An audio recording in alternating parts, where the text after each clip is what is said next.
আমরা রাতের আকাশের দিকে তাকালে শুধুমাত্র কিছু তারা দেখতে পাই, তাও মাত্র 5টা থেকে 10টা। তবে এখন থেকে 10 বছর আগেও আকাশের দিকে তাকালে আমরা স্টার সহ মিল্কি ওয়ে গ্যালাক্সি পর্যন্ত দেখতে পেতাম। এমনকি আগের মানুষের জন্য অর্থাৎ আমাদের বাবা দাদাদের সময়ে আকাশের দিকে তাকালে মিল্কি ওয়ে দেখা খুবই নর্মাল একটি বিষয় ছিল, যেখানে আমরা এখন শুধুমাত্র কয়েকটা স্টারই দেখতে পাই। আমাদের দেশের কথা বাদ দিলেও অন্যান্য দেশের ক্ষেত্রেও এই সমস্যা রয়েছে। এমনকি অন্যান্য দেশে এই সমস্যা আমাদের দেশের তুলনায় বেশি দেখা যায়।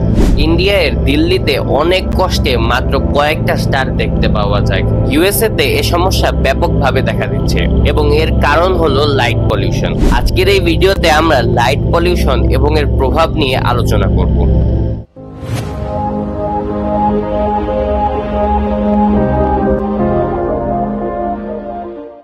আমাদের আকাশের দিকে তাকালে ঘোলা এবং অনেক কম স্টার দেখতে পাওয়ার সবচেয়ে বড় কারণ হলো লাইট পলিউশন।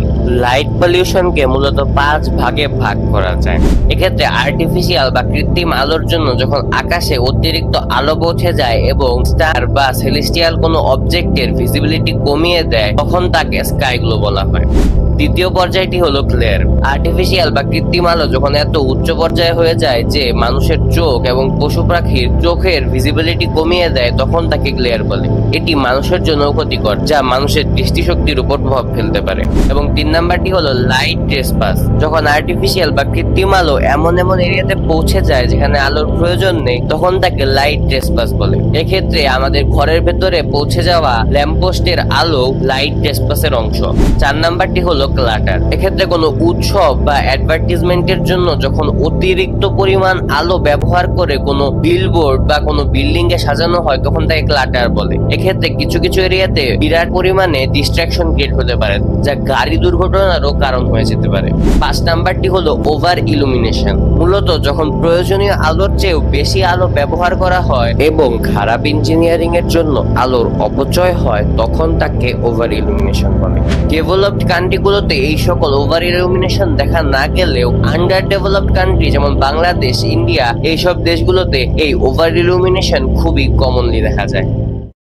2014 সালে নেপ এর প্রেসিডেন্ট ফিজিসিস্ট ফ্যাবিও ফ্যালজি রাতের আকাশকে ডিটেইলসে স্টাডি করেন। তিনি তার এই গবেষণায় 3500টির মতো গ্রাউন্ড টেলিস্কোপ ব্যবহার করে নাইট স্কাই এর কোয়ালিটি এর একটি স্কেল তৈরি করেন।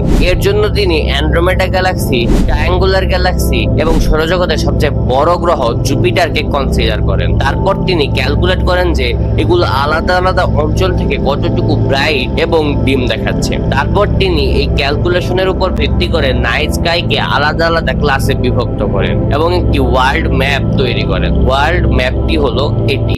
এই ওয়ার্ল্ড ম্যাপে গ্রে অংশগুলো হলো সবচেয়ে কম লাইট পলিউশন সংক্রান্ত অঞ্চল এবং ধীরে ধীরে সবুজ, হলুদ, লাল, এরপর সাদা অঞ্চলগুলো অতিরিক্ত লাইট পলিউশন অঞ্চল। এবং এই ম্যাপের একটি জিনিস লক্ষ্য করলে দেখা যাবে যে সাদা অঞ্চলগুলো অর্থাৎ যে অঞ্চলগুলোতে লাইট পলিউশন বেশি হয়, সেই অঞ্চলগুলো বেশি ডেভেলপড। বড় বড় উন্নত বিল্ডিং এবং ইমারত রয়েছে যার অনেক আলোর প্রয়োজন হয়, যেমন new York city, London, Delhi. এমন অনেক উন্নত শহরে লাইট পলিউশন বেশি। আবার শুধুমাত্র লাইট পলিউশন বেশি তা নয়, এসব শহরে এয়ার পলিউশনও বেশি। তাই বেশি ধুলোবালিতে লাইট স্ক্যাটার হওয়ার কারণে ঠিকমতো রাতের আকাশে তারা দেখা যায় না। এর কারণে অনেক বড় একটি ক্ষতি হতে পারে। অনেক প্রাণী রয়েছে যাদের জীবন এই আকাশের স্টার এবং মিল্কি ওয়ে গ্যালাক্সি এর উপর ডিপেন্ড করে। যেমন সাউথ আফ্রিকায় অনেক ইনসেক্টস আছে যাদের সম্পূর্ণ লাইফ ডিপেন্ড করে আকাশে মিল্কি ওয়ে গ্যালাক্সি কতটুকু ক্লিয়ার দেখাচ্ছে তার উপর। উদাহরণ হিসেবে সাউথ আফ্রিকা একটি ইনসেক্ট আছে যার নাম ডাং বিটেল। এই ইনসেক্ট নিয়ে 2013 সালে বায়োলজিস্ট ম্যারি ডাক এবং তার টিম একটি রিসার্চ কন্ডাক্ট করেছিলেন। তারা খেয়াল করেছিলেন যে এই ডাং বিটেল কোনো ক্লু এবং রেফারেন্স ছাড়া তাদের গন্তব্যে পৌঁছাতে পারে এবং এই জিনিসটি নিয়ে তারা মূলত বিভ্রান্ত ছিলেন, কারণ এমন বিটেলদের চোখ ছোট ছোট লেন্স দিয়ে তৈরি থাকায় এরা কোনো পয়েন্ট অবজেক্টে ফোকাস করতে পারে না। তাই এদের পক্ষে স্টারকে অনুসরণ করে চলাচল করা অসম্ভব। এই রহস্য উদ্ঘাটনের জন্য তারা জোহানসনবার্গ প্ল্যানেটারিয়ামে গিয়ে রিসার্চ করা শুরু করেন। জোহানসনবার্গ প্ল্যানেটারিয়াম হলো এমন একটি জায়গা যেখানে তারা নিজের মতো নাইট স্কাই তৈরি করতে পারবে এবং তারা এখানে গবেষণা করে বুঝতে পারে যে এই বিটেল রাতের আকাশে দেখতে পাওয়া মিল্কি ওয়ে গ্যালাক্সি এর সোজা লাইন বরাবর চলাচল করে।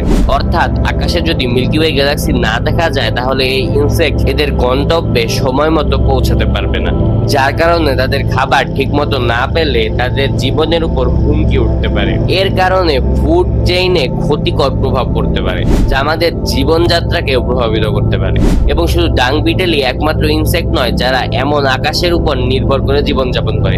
এমন আরো প্রাণী রয়েছে যেমন ইন্ডিগো বান্টিং, আবার সি টার্টেল, এরাও আকাশের উপর নির্ভর করে জীবনযাপন করে। আমাদের কারেন্ট সিচুয়েশন বিবেচনা করে সায়েন্টিস্টরা বলেছেন এমনই চলতে থাকলে আগামী কয়েক দশকের মধ্যে আমাদের চরম ক্ষতির সম্মুখীন হতে পারে। আমাদের লাইট পলিউশনের কথা মাথায় রেখে পদক্ষেপ গ্রহণ করতে হবে, তা না হলে আমাদের এক্সিস্টেন্সের উপরও হুমকি আসতে পারে। আমাদের সৌরজগতে জুপিটার এবং মার্সের মাঝখানে আছে একটি অ্যাস্টেরয়েড বেল্ট, যার মাঝে ডট প্ল্যানেট সহ আছে অনেক অ্যাস্টেরয়েড। এছাড়া এটি বাদেও সৌরজগতের শেষে আছে একটি আইসি অ্যাস্টেরয়েড বেল্ট, যার নাম কুইপার বেল্ট। কিভাবে এই অ্যাস্টেরয়েড বেল্ট গুলো তৈরি হয়, কি আছে এইসব অ্যাস্টেরয়েড বেল্টে, অ্যাস্টেরয়েড বেল্ট এবং কুইপার বেল্টের গঠন এবং উৎপত্তি সম্পর্কে জানতে এই ভিডিওতে ক্লিক করুন। ভিডিও ভালো লাগলে ইনসাইটস অফ কসমোলজি চ্যানেলটি সাবস্ক্রাইব করে আমাদের সাথে যুক্ত থাকতে পারেন।